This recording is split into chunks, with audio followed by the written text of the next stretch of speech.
Americans are going back to the moon after nearly 50 years. If everything goes well, soon we will see 3 American astronauts and 1 Canadian astronaut orbiting the moon in the well-known Orion capsule.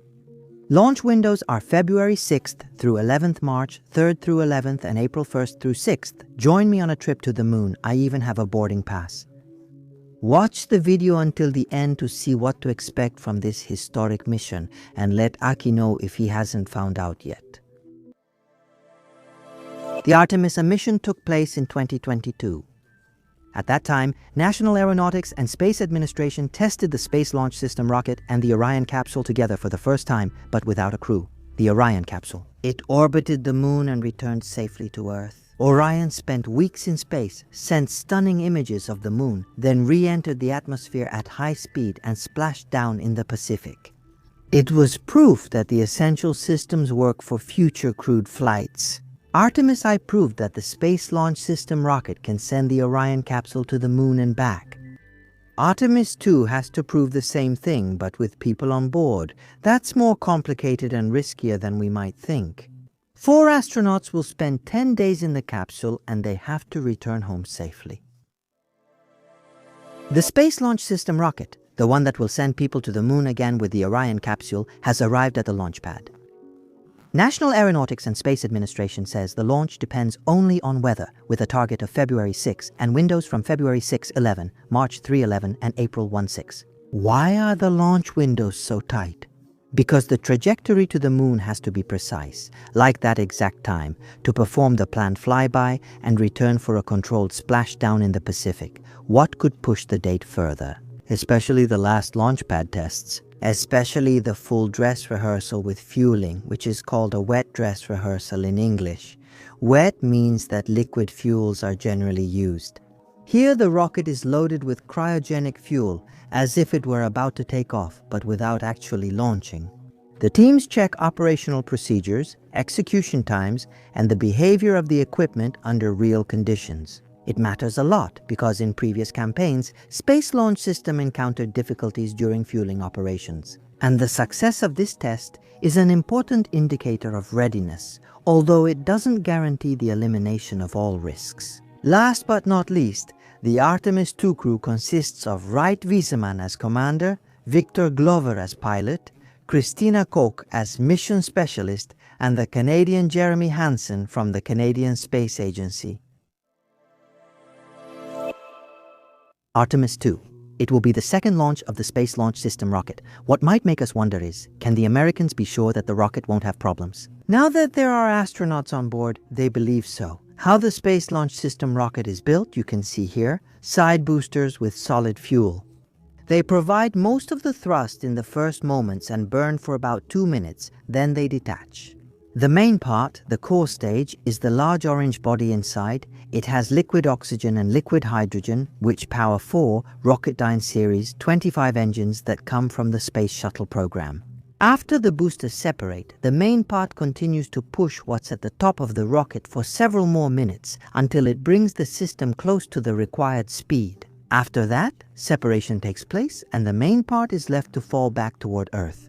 The upper stage, used on Artemis 2 in the Space Launch System Block 1 configuration, is called Interim Cryogenic Propulsion Stage, which could be translated as the Interim Cryogenic Propulsion Stage. After the main core stage separates, this stage ignites an RL-10 engine and performs the maneuver that sends. The Orion capsule, together with the European Service Module, heads toward the moon. This interim cryogenic propulsion stage on Artemis 2 separates from the Orion capsule. After it ascends into Earth's high orbit, about 3.5 hours after launch, there's a stingray at the top of the rocket.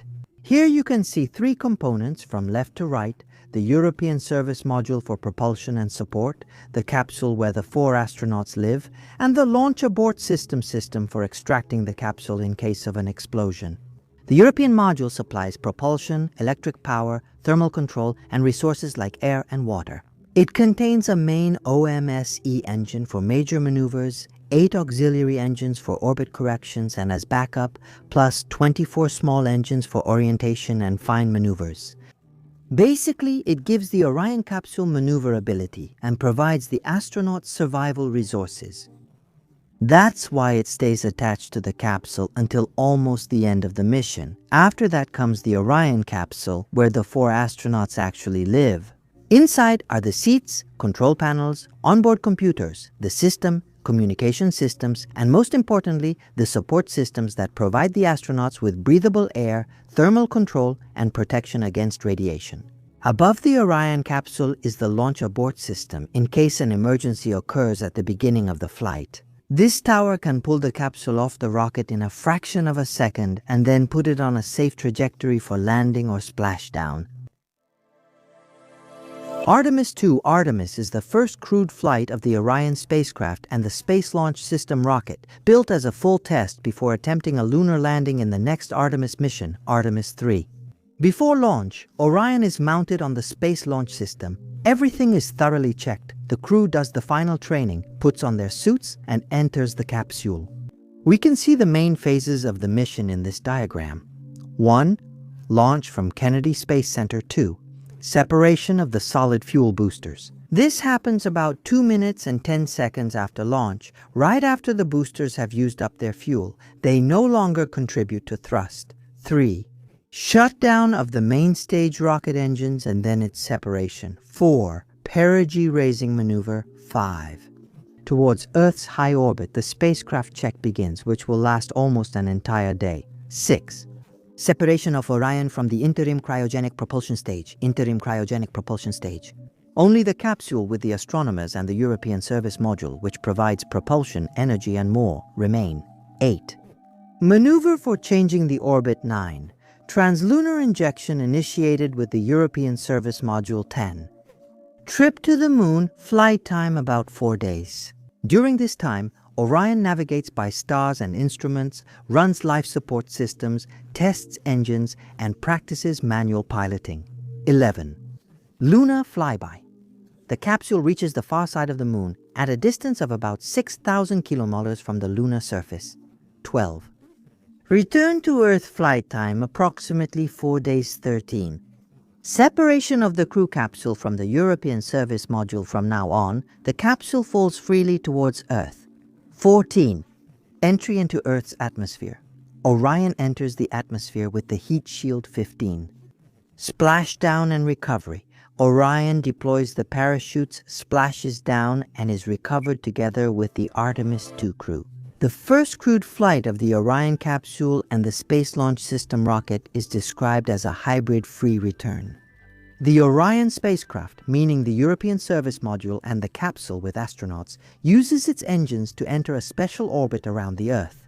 Then it heads to the moon, on a path that can naturally bring it back. It's a trajectory that can be considered ballistic, meaning engines wouldn't necessarily be needed anymore. Why does Orion orbit Earth before going to the moon? The purpose is simple. You check everything that matters while you're still relatively close to Earth, then you head to the moon with the right trajectory and energy. This is Artemis II, a lunar landing. It's not just a flyby around the moon, but with people done to confirm exactly the missing part. How do the spacecraft and crew perform together? The life support systems, manual piloting, and communications. When you're far from Earth, it's the kind of test you want to do if you ever want to try landing on the moon. Artemis II will bring people back near the moon after almost half a century. And what do the astronauts do? 10 days at sea? They check the systems, the cabin atmosphere, communications and navigation in deep space, emergency drills, and manual piloting. Basically, they test all the switches that need to work perfectly, because later the stakes will be a moon landing. The trajectory will take them around the far side of the moon, where Earth is no longer visible for a while. National Aeronautics and Space Administration describes the routes as a big loop with a significant portion around the far side that's not visible from Earth. Artemis II uses the same Orion capsule as Artemis I. It's not a different Orion vehicle built and tested separately for this mission. Artemis II aims to take people to the moon again, but they will return safely. More and more voices are bringing up the issues with the Orion capsule's heat shield, which were visible during Artemis THAS. What happened then? National Aeronautics and Space Administration reported an unexpected loss of the classic layer. Part of the outer material of the shield detached in several areas when the capsule entered the atmosphere. The investigation concluded that the gases formed during re-entry between the shield plates did not vent as expected. Pressure rose, cracks formed, and material broke off. Such a problem is reminiscent of the Space Shuttle Columbia tragedy, which was also caused by issues with thermal protection. During launch, a piece of insulating foam detached from the external tank and struck the edge of the left wing. Why does National Aeronautics and Space Administration persist with Artemis 2? If there was an anomaly with the shield, their argument is that the data and tests show the crew would have been safe. Even then, they say they reduced the risk by readjusting the capsule's re-entry trajectory into the atmosphere so that the pressure on the shield would be as low as possible. Basically, National Aeronautics and Space Administration adjusted the re-entry trajectory for Artemis 2 so that the heat shield would stay in a safer zone in terms of temperature and pressure for Artemis 2I and the following missions. National Aeronautics and Space Administration says they're making manufacturing improvements for more uniform, predictable shields. The maneuver National Aeronautics and Space Administration is referring to is called skip entry, sometimes also called skip re-entry, and this maneuver was also used on Artemis Y. The capsule enters the upper atmosphere to slow down, then bounces back to a higher altitude, and then re-enters for the final descent, like a stone skipping on the surface of water.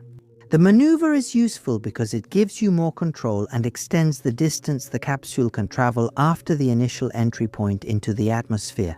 For Artemis 2, National Aeronautics and Space Administration has modified the re-entry profile, shortening the distance between the initial atmospheric entry and splashdown and reducing the skip portion, so that Orion spends less time in the temperature regime where the phenomenon observed on the Artemis 1 heat shield occurred. The Orion capsule will take the first people to the moon after almost half a century. But if problems arise, can the astronauts escape safely at any stage? At the beginning of the launch, there is a rescue system called Launch Abort System. This, in case of a rocket explosion, can pull the capsule away from the rocket. Later, the trajectory to the moon is chosen in such a way that the capsule naturally returns, thanks to Earth's gravitational pull. In case of problems, the astronauts just need to survive in the capsule, as happened during the Apollo 13 accident. It should be said that the Space Launch System rocket is not the most powerful in the world. That title belongs to Elon Musk's Starship, so why wasn't Starship used instead? Because Starship is still in development for crewed flights beyond Earth's orbit? And Space Launch System Orion is the solution that National Aeronautics and Space Administration currently trusts. But could Starship play a role in the Artemis missions when it comes to landing? Although in October last year, the former interim administrator of National Aeronautics and Space Administration Sindafi reopened negotiations with other companies as well, including Blue Origin, for another vehicle to replace Starship. After Artemis 2 brings people back near the moon, the Artemis 3 mission will follow, with a flight lasting several dozen days. It's not exactly known, but it should bring people back to the surface of the moon, so we're talking about a lunar landing at the lunar South Pole. In Artemis 3, the Space Launch System rocket launches Orion with 4 astronauts to lunar orbit, where Orion docks with the Space Launch System rocket. Starship, developed by SPACEX, serves as a lander, but another rocket is possible. Negotiations continue. 2 astronauts transfer to Starship and descend with it to the surface of the moon, where they spend about a week. After that, Starship takes off from the surface of the moon. It meets the Orion capsule in lunar orbit and transfers the 2 astronauts from Starship to Orion. All the astronauts return to Earth with Orion. For this to happen, the Starship human landing system must be ready, including in-space refueling. But as I said, it could also be another rocket. There are still discussions ongoing. National Aeronautics and Space Administration says Artemis 3 may launch by 2028. This would be the first lunar landing since Apollo 17. Hopefully Artemis 2 goes well, so Artemis 2I and the lunar landing can proceed on time. If you want to find out more, you can subscribe by clicking this button right now, if you haven't done it yet.